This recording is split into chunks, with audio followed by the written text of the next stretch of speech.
Sa usaping salayan naman po, hindi ko po alam kung bakit meron silang orders na ano ba yun, pwede nang kunin ang salayan. Dati pa naman po pwede kunin ang salayan eh. Matter of hihingi ka sa ombudsman, magsusulat ka, mahingi ng salayan ng tao na yan. At bakit ko nasabi na dati ba yan?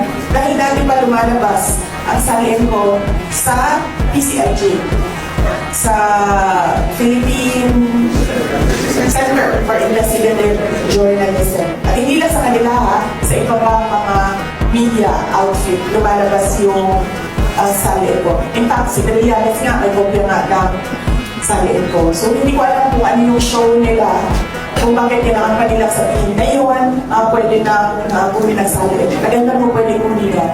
Pinag-aaralan ko po kung bakit gumawa pa sila ng ganitong kwento na pwede nang kunin ang salayan.